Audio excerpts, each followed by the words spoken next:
The only thing to change is self. Okay, listen, I'm going to explain this as fast as humanly possible. So I was interacting with somebody, a coworker, and I practice what I preach, by the way. I'm not just giving you advice unwielding. I have to practice it and put it in place myself because guess what? I'm freaking human. I have all of the same emotions. I have all of the same thoughts as all of you. But this is what I did, right? So she sends me a message, which messages can always be misconstrued. However, that's how we primarily communicate. And it sort of rubbed me the wrong way, okay? If I'm being honest, my initial reaction, my initial thought was like, rude.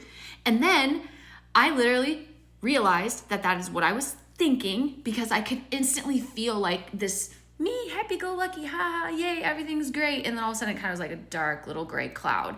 And in that moment, I was like, no, she's so pleasant.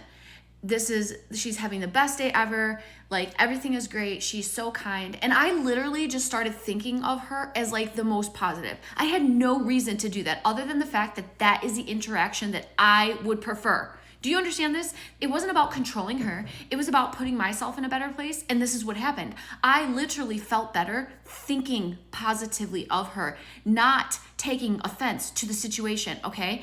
And literally, she sends me a message that says, hey, I'm so sorry. I was in such a rush earlier. I didn't mean that to come off short, but I just wanted to tell you that I was thinking about it and I thought, oh, that was kind of rude. So, people, the only thing to change is self, okay? If you think you're going to argue with somebody, or even like, that's the thing, I wasn't going to argue with her. I wasn't going to say anything to her. I would have just maybe been upset by it or been peeved by it, right? The things that you are thinking about people will come up to show you. And I have said this and I will continue to say this time and time again. What you expect, you get. Now, was I expecting a rude interaction? No, I absolutely was not, okay? In fact, it threw me off guard. However, in that moment, I made a decision.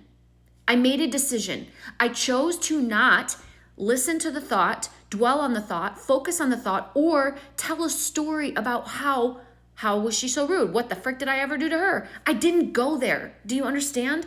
You don't think you are, but every single time you choose to believe a thought or you are choosing to tell a story about that, you are deciding that that is true for you. So instead of, just for fun, like if you're like, oh, I felt really upset earlier and I was like thinking blah, blah, blah. You need to replace that with saying, I decided to experience this thing and get upset about it. Because when you start to realize that what you are just willy-nilly, passively going with is actually what you are deciding, it will help you create awareness about what you are saying. Think good thoughts of people, even when they give you no reason to, because it makes you feel good. At the end of the day, this comes back to you. You are the only person who lives up here. You are the only person who has to dwell in here. So you might as well make it a really freaking awesome place. That's what I was saying. I was trying to do some like rock hands with that and it didn't quite come out, but that's where I was going with it. So I know this video somebody needed to hear. I know you're having a great day. Be sure to like, subscribe, share, follow for more tips, comment. I love your comments, guys. You guys are blowing it up. I love you all and keep shining your light because the world needs it. Take care.